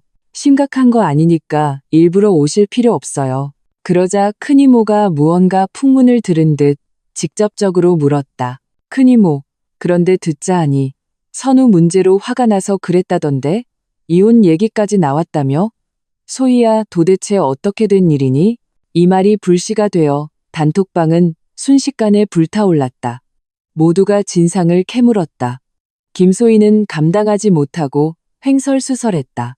김소희, 그런 거 아니에요. 그냥 작은 다툼이 좀, 다 새언니가, 에휴, 말하자면 길어요. 아무튼 엄마는 안정이 필요하시니 다들 그만 물어봐 주세요. 그때 둘째 고모라고 저장된 사람이 결정타를 날렸다. 그녀는 사진 한 장을 올렸다. 병원 복도에서 몰래 찍은 듯한 사진이었다. 화면은 좀 흐릿했지만 김진혁과 그의 엄마가 다투는 모습임은 분명했다. 김진혁의 얼굴은 굳어 있었고 시어머니는 죄 지은 듯 당황한 표정이었다. 둘째 고모, 뭘 아직도 숨기니? 나 병원 정형외과 왕 선생님한테 다 들었다. 왕 선생님은 둘째 고모의 동창인 듯했다. 진혁 엄마 그거 옛날에 다친 거래. 새로 넘어진 게 아니라더라. 왕 선생님도 이상하게 생각하더라고. 왜 이제야 병원에 와서 이렇게 소란을 피우는지. 소희야, 고모한테 솔직히 말해봐. 내 엄마가 일부러 그런 거지. 선우 굴복시키려고. 그 말이 나오자 단톡방은 몇 초간 조용해졌다가 더욱 거센 의심과 논란으로 들끓었다. 사촌 언니, 세상에 옛날 상처라고. 일부러? 말도 안 돼. 숙모님이 어떻게 그러실 수가. 작은 외삼촌, 어쩐지. 선우가 부모님 모시고 여행 간다고 하더라니. 오죽하면 그랬겠어. 사촌형, 진혁이는. 제 엄마가 저렇게 구는데도 가만히 둔 거야? 큰이모 진짜 이혼하는 거야? 일이 왜 이렇게 됐대? 김소희는 완전히 자취를 감췄다. 아마도 숨어버린 듯했다. 그리고 나의 시어머니는 시종일관 단톡방에 한마디도 하지 못했다. 그녀가 지금 병상에 누워 친척들의 직간접적인 비난과 의심의 찬 시선을 받으며 얼마나 창피하고 고립감을 느낄지 상상할 수 있었다. 그리고 김진혁에 대해 수진이가 뒤이어 메시지를 보냈다. 수진, 참. 김진혁은 오늘 아침에 부장님한테 전화 받았다더라. 내가 보낸 내용 증명 초안이 어쩌다 보니 부서 단톡방에 퍼졌나 봐. 이혼 사유는 명시 안 됐지만 중대한 가정 문제 처리 필요라는 몇 글자만으로도 충분히 곤란해졌겠지. 지금쯤 아마 머리가 터질걸. 이 메시지들을 보며 내 입가에는 차가운 미소가 번졌다. 보라, 거짓말은 결국 거짓말이다. 햇살 아래의 눈처럼 처음에는 아무리 완벽해 보여도 결국 녹아내려 밑바닥에 더러운 진흙을 드러내게 마련이다. 김씨 집안은 도덕적 잣대로 나를 쩐자매고 여론으로 나를 짓누르려 했지만 진실이 그들이 통제할 수 없는 방식으로 이렇게 빠르게 역습할 줄은 몰랐을 것이다. 그들이 지금 겪고 있는 배신감, 체면 손상, 그리고 골치 아픈 상황은 바로 그들이 과거에 저지른 온갖 이기심과 계산, 그리고 억압이 맺은 악의 열매였다. 나는 심지어 회사와 가정의 이중 압박 속에서 김진혁이 얼마나 초조하고 비참할지, 시어머니가 병상에서 친척들의 이상한 눈초리를 받으며 얼마나 후회막심할지, 어쩌면 분노에 가까울지도 상상할 수 있었다. 하지만 그게 나와 무슨 상관인가? 나는 휴대폰 화면을 끄고 다시 안대를 썼다. 그리고 등받이에 기댔다. 마음은 파도 하나 잃지 않는 고요한 바다 같았다. 동정심도 고소해야 하는 마음도 조금도 들지 않았다.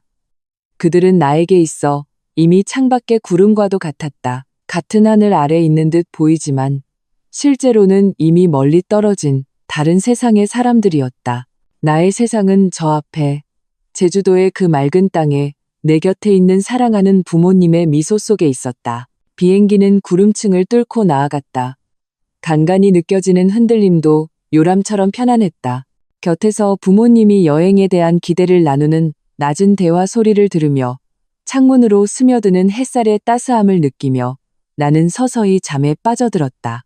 이번에는 악몽도 불안도 없었다. 오직 평화롭고 안온한 잠뿐이었다. 얼마나 지났을까? 나는 가벼운 흔들림과 기내 방송 소리에 잠이 깼다. 손님 여러분, 우리 비행기는 곧 하강을 시작하겠습니다. 약 30분 후 제주국제공항에 도착할 예정입니다. 테이블을 제자리에 고정해 주시고 좌석 등받이를 바로 세워주시기 바랍니다. 눈을 뜨자 엄마가 부드러운 눈길로 나를 보고 계셨다. 깼니?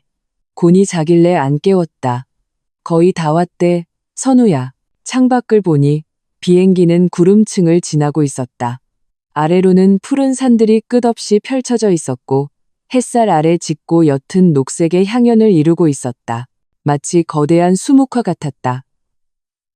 씻은 듯이 파란 하늘 아래 그 땅은 생동감 넘치고 희망으로 가득해 보였다. 다 왔네요.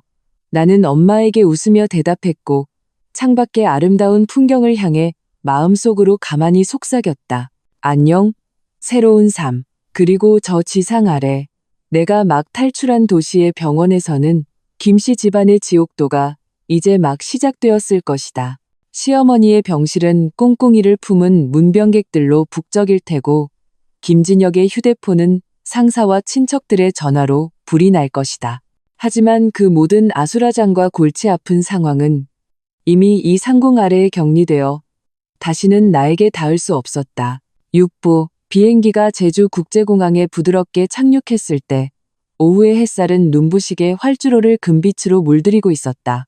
고향의 무더운 여름과는 달리 제주의 공기는 상쾌한 시원함을 머금고 있었고 이름 모를 꽃향기가 섞여 마음을 편안하게 했다. 도착했다. 여기가 제주도구나.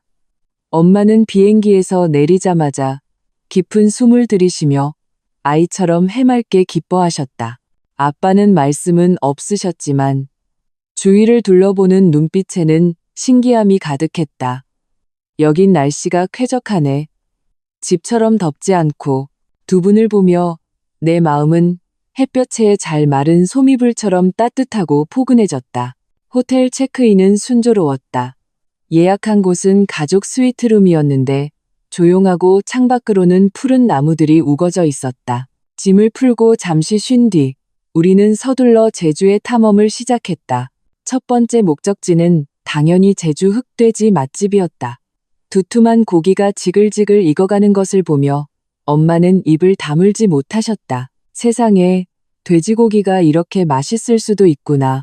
아빠는 땀을 뻘뻘 흘리시면서도 연신 맛있다, 맛있다를 연발하셨다.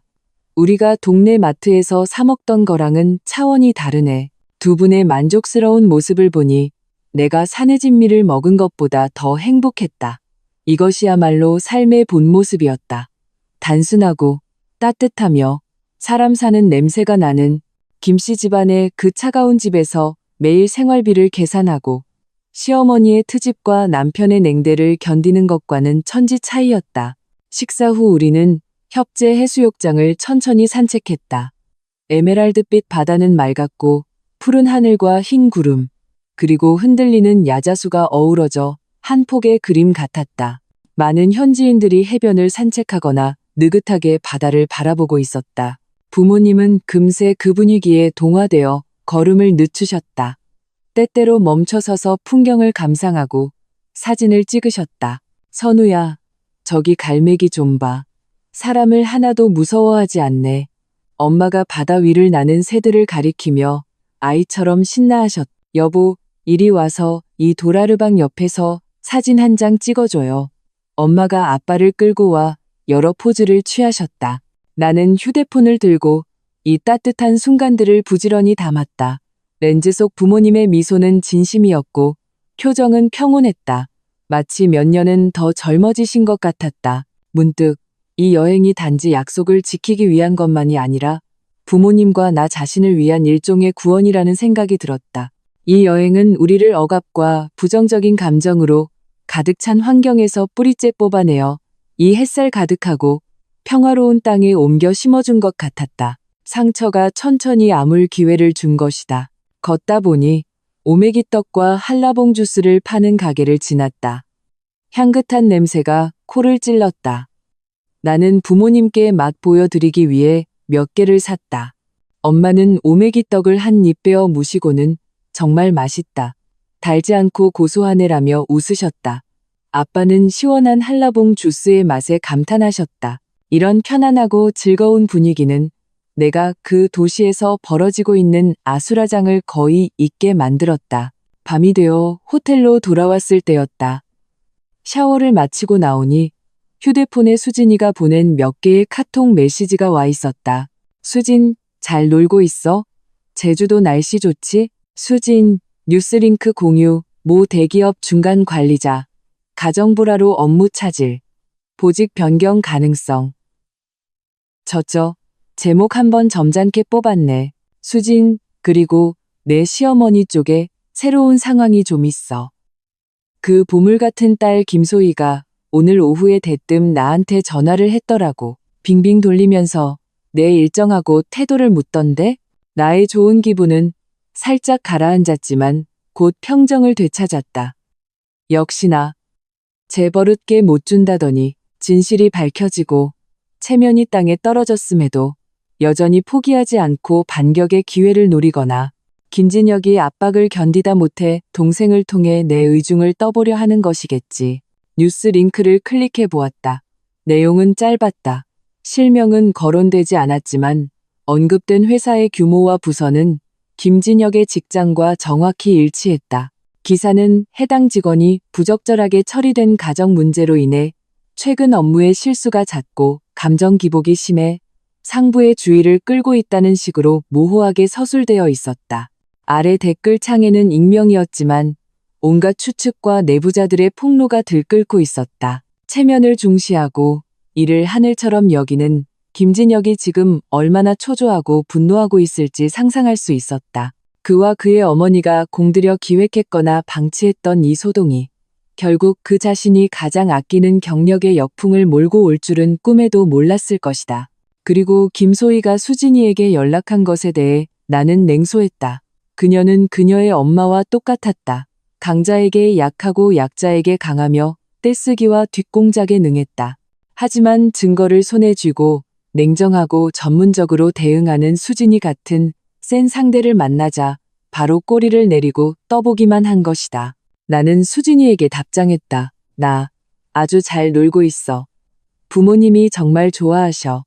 소식 고마워, 자기야. 김소희는 신경 쓸 거 없어. 또 귀찮게 하면 할 말 있으면 김진혁 씨가 내 변호사를 통해 얘기하라고 전해줘.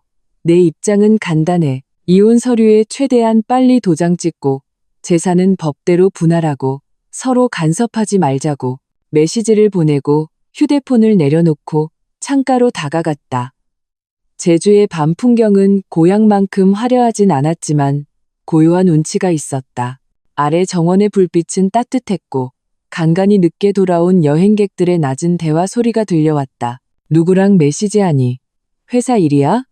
엄마가 따뜻한 우유 한 잔을 들고 다가와 걱정스럽게 물으셨다. 엄마는 항상 이렇게 세심하셨다. 내 아주 작은 감정 변화도 놓치지 않으셨다. 나는 우유를 받아들고 고개를 저으며 가볍게 웃었다. 아니요, 수진이가 잘 노냐고 물어봐서요. 회사 일은 다 정리해놓고 왔어요. 며칠 동안은 하늘이 무너져도 우리 휴가 방해 못해요. 엄마는 나를 보셨다. 그 눈빛에는 안타까움과 안도가 섞여 있었다. 그래야지, 선우야. 엄마는 네가 그동안 소갈이 한 거 다 안다. 하지만 지금 네 모습을 보니 마음이 놓여. 사람은 앞을 보고 살아야지. 너 자신을 위해서. 알아요, 엄마. 나는 엄마의 팔짱을 끼고 어깨에 머리를 기댔다.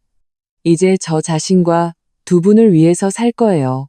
이 순간 나는 김씨 집안과 나의 세계가 완전히 분리되었음을 분명히 깨달았다. 그들은 그들의 진흙탕 속에서 허우적거리며 서로를 탓하고 계산할 것이다. 그리고 나는 이 제주의 따뜻한 햇살 아래 나를 진정으로 사랑하고 나도 사랑하는 사람들과 함께 새로운 인생의 장을 열고 있었다. 7부 여행의 마지막 행선지였던 리장 대신 우리는 우돈 유도로 향했다. 성산항에서 배를 타고 들어가는 작은 섬. 그곳의 밤은 제주시의 밤과는 또 다른 매력이 있었다. 제주시의 밤이 고요하고 너른 바다의 깊은 숨결 같다면 우도의 밤은 아기자기하고 정겨웠다. 등대가 깜빡이는 해안길, 작은 식당들에서 새어나오는 불빛, 파도 소리가 어우러져 낭만적인 분위기를 자아냈다. 부모님은 이 평화로운 분위기에 완전히 매료되셨다. 나는 한 손으로 엄마를 부축하고 다른 한 손으로는 아빠를 챙기며 마치 호기심 많고 겁 많은 두 아이를 이끄는 것처럼 한적한 길을 걸었다. 아이고, 여긴 참 조용하고 좋다. 엄마가 내 팔을 꼭 잡으셨지만 눈은 반짝이며 주위를 둘러보셨다. 천천히 걸어. 발밑 조심하고. 아빠는 더 조심스러우셨다. 우리는 시끌벅적한 술집 대신 바다가 보이는 작은 카페에 들어갔다. 창가 자리에 앉으니 밖으로는 검은 밤바다와 멀리 제주시의 불빛이 보였다. 이곳까지는 그 소음이 닿지 않아 아늑한 배경음처럼 느껴졌다. 달콤한 땅콩 아이스크림을 먹으며 창밖의 풍경을 바라보았다. 가득한 행복감이 우리를 감쌌다. 엄마는 며칠간 보았던 풍경과 먹었던 음식들을 하나하나 곱씹으며 감탄과 만족이 가득한 목소리로 이야기하셨다. 아빠는 말이 없으셨지만 입가에는 시종일관 미소가 걸려 있었다. 선우야, 이번 여행 정말 내 덕분이다. 엄마가 내 손을 잡으며 진심으로 말씀하셨다. 네가 아니었으면 나랑 내 아빠는 평생 이렇게 멀고 이렇게 아름다운 곳에 올 생각도 못했을 거야. 그래. 아빠도 고개를 끄덕이셨다. 나를 보는 눈빛에는 자랑스러움이 가득했다. 우리 딸, 주관도 뚜렷하고 능력도 있어. 앞으로는 네가 살고 싶은 대로 살아. 아빠랑 엄마는 언제나 널 응원한다. 두 분의 말씀을 들으며 그 조건 없는 사랑과 지지를 느끼며 나는 힘이 솟는 것을 느꼈다. 지난 5년, 나는 마치 어둠 속을 헤매는 것 같았다. 영원히 만족시킬 수 없는 사람들의 비위를 맞추고 겉은 번지르르하지만 속은 썩어 문드러진 껍데기를 지키려 애썼다. 하지만 이제 나는 그 어둠에서 걸어 나왔다. 내 곁에는 나를 진정으로 사랑하고 이해해주는 사람들이 있다. 앞날은 미지수지만 햇살과 희망으로 가득했다. 우도 민박집에 돌아왔을 때는 밤이 깊었다. 민박집은 돌담으로 둘러싸여 아늑했다. 마당에는 작은 귤나무가 있었고 밤하늘에는 도시에서는 볼 수 없었던 별들이 총총히 박혀 있었다. 부모님은 피곤하셨는지 먼저 방으로 들어가 쉬셨다. 나는 잠이 오지 않아 마당 평상에 앉아 제주의 맑은 밤하늘을 올려다보았다. 이곳의 별은 유난히 많고 밝았다. 휴대폰이 진동했다. 수진이었다. 그녀는 파일 하나와 음성 메시지 몇 개를 보내왔다. 수진, 선우야 이혼 합의서 초안. 내 의견 반영해서 수정했어. 한번 봐줘. 아파트 전세금은 시댁에서 지원했지만 결혼 후 공동으로 갚은 대출금과 그 증식분에 대해서는 네가 분할받을 권리가 있다는 점을 명확히 했어. 예금, 차량 분할 방안, 그리고 각자 명의의 채무는 각자 책임진다는 내용도 포함했고 문제 없는지 확인해봐. 김진혁 쪽에서 자기 동료를 통해 간접적으로 대화하고 싶다는 뜻을 전해왔어. 아마 회사랑 여론 압박을 더는 못 견디겠나 봐. 내 의견은 만날 필요 없이 모든 건 법적 절차대로 진행하는 게 좋겠다는 건데 넌 어때? 초안을 열어보았다. 조항들은 명확했고 나의 합법적인 권익을 최대한 보장하고 있었다. 특히 시어머니가 김진영 명의로 만들었을지도 모르는 채무가 나와는 무관하다는 점을 명시한 것이 중요했다. 역시 전문가는 달랐다. 나는 음성으로 답장했다. 수진아 초안 봤어. 문제 없어. 그대로 진행해줘. 김진혁 씨가 대화를 원한다고? 할 말 없어. 그 사람과는 더 이상 할 얘기가 없어. 모든 건 변호사님 통해서 처리해줘. 내용 증명 보낼 거 보내고 소송할 거 해. 내 목소리는 평온하고 단호했다. 제주 바다를 보며 얻은 깨달음 이후 나는 내 미래의 길에 대해 더없이 확신하고 있었다. 김씨 집안과의 얽힘은 하루빨리 끝내는 것이 좋았다. 단 1초라도 더 낭비하고 싶지 않았다. 휴대폰을 내려놓고 다시 밤하늘을 올려다보았다. 제주의 밤바람은 서늘했지만 머리를 맑게 해주었다. 나는 여행이 끝난 후의 삶에 대해 진지하게 생각하기 시작했다. 일은 계속해야 했다. 그것은 내 삶의 기반이었다. 어쩌면 회사에서 오랫동안 준비해온 신규 프로젝트 책임자 자리에 도전해볼 수도 있겠다. 예전에는 가정을 돌봐야 한다는 혹은 시댁이 원하는 안정적인 며느리상에 맞춰야 한다는 이유로 도전적인 기회들을 많이 포기했었다. 이제 나는 거리낄 것이 없었다. 전력을 다해 부딪혀 볼 수 있었다. 집도 빨리 구해야 했다. 불쾌한 기억으로 가득 찬 그 집에는 하루도 더 머물고 싶지 않았다.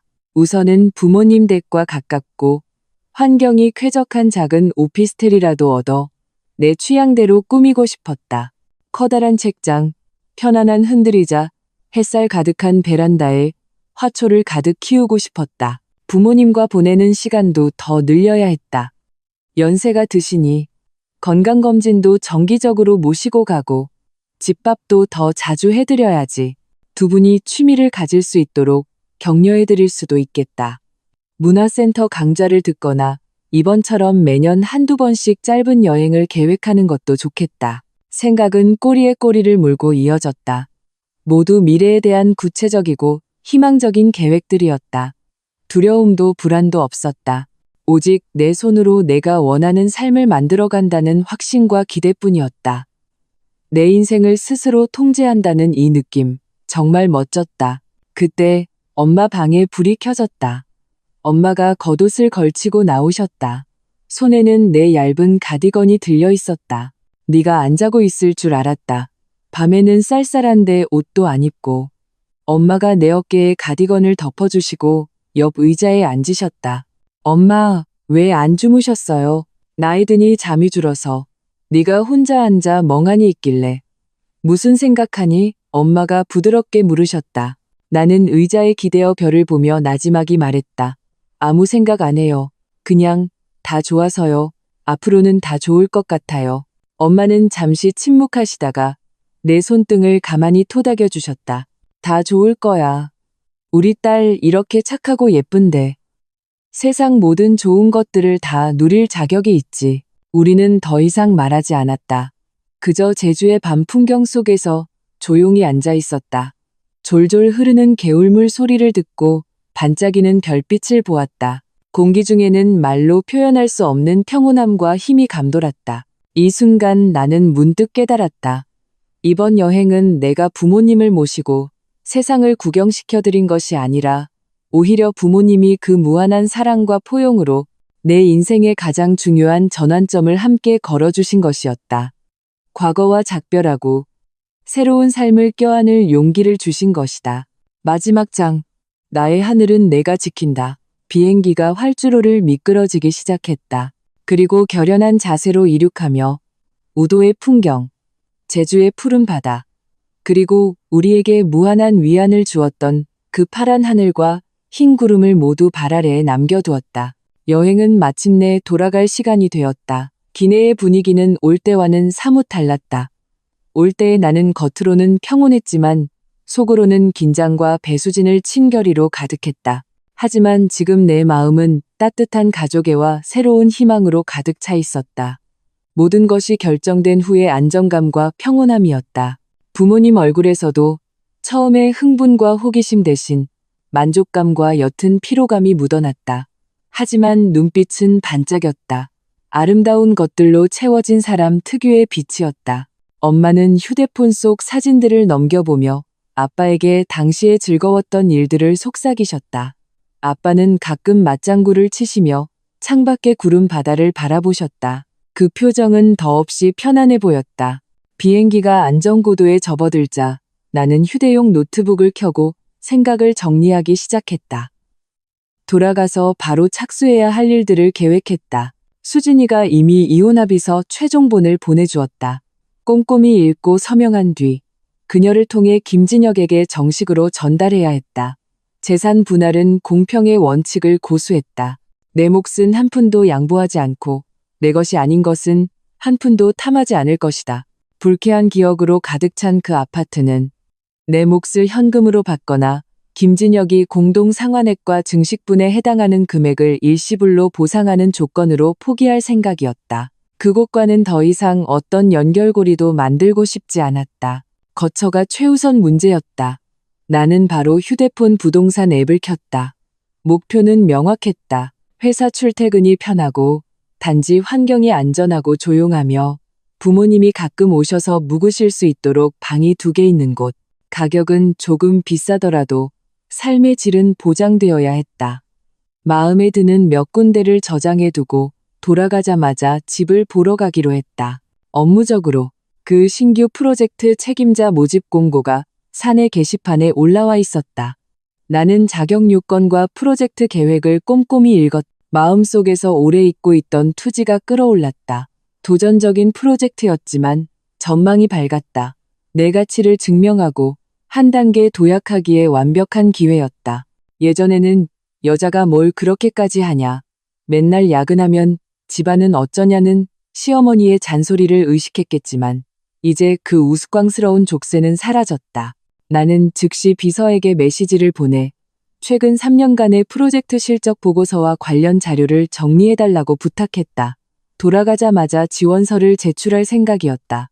하나하나 미래의 계획을 노트북에 정리했다.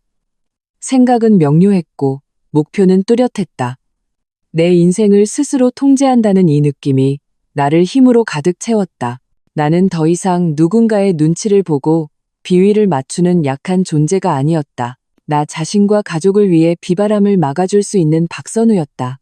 이혼 서류에 최종적으로 서명하던 날, 하늘에서는 보슬비가 내리고 있었다. 나는 수진이의 넓고 밝은 사무실 회의실에 앉아 빗물에 씻겨 유난히 맑아 보이는 도시를 바라보았다. 마음은 비온 뒤 갠 하늘처럼 평온했다. 수진이가 최종 합의서를 내밀었다. 조항은 명확했고 권리는 분명했다. 나는 빠르게 훑어본 뒤 펜을 들어 서명란에 박선우 3글자를 정중하게 적었다. 펜촉이 종이를 스치는 사각거리는 소리가 마치 5년간의 결혼 생활에 완전한 마침표를 찍는 의식처럼 느껴졌다. 축하해, 선우야. 수진이가 서류를 챙기며 웃으며 손을 내밀었다. 완전한 자유인이 된 걸. 나는 그녀의 손을 잡고 진심으로 웃었다. 고마워, 수진아. 내가 없었으면 이렇게 순조롭지 못했을 거야. 시간은 조용히 흘렀다. 신규 프로젝트는 대성공을 거두었다. 나는 프로젝트 상여금으로 작은 아파트의 계약금을 치렀다. 비록 크지는 않았지만 온전히 나만의 공간이었다. 생활은 새로운 리듬을 찾았다. 평일에는 일에 전념하고 주말에는 부모님과 시간을 보내거나 친구들을 만났다. 혹은 혼자 집에서 책을 읽거나 운동을 하거나 화초를 돌보았다. 또 다른 평범한 주말 아침이었다. 나는 습관처럼 일찍 일어나 베란다에서 요가를 했다. 태양이 도시의 스카이라인 위로 천천히 떠오르고 있었다. 금빛 햇살이 얇은 안개를 뚫고 내 얼굴과 몸에 쏟아졌다. 따뜻하고 힘이 넘쳤다. 나는 눈을 감고 호흡의 리듬을 느끼며 내면의 전례 없는 평온함과 강인함을 느꼈다. 한때 나의 세계는 시댁의 사소한 문제들과 암투로 가득 찬 좁은 공간이었다. 숨막히도록 답답했다. 나는 다른 사람의 이해와 인정을 갈망했지만 언제나 더 큰 그늘에 가려져 있었다. 하지만 이제 나는 내 두 손으로 그 구름을 걷어내고 나만의 하늘을 만들었다. 이 하늘은 그리 넓지 않을지 몰라도 햇살은 눈부시고 바람은 상쾌했다. 나는 더 이상 누구의 눈치도 볼 필요가 없었다. 나는 김씨 집안의 며느리도 누구의 아내도 아니었다. 나는 그저 나 자신, 박선우였다. 자신과 사랑하는 사람들을 위해 비바람을 막아줄 능력과 자신감을 가진 독립적인 한 사람이었다.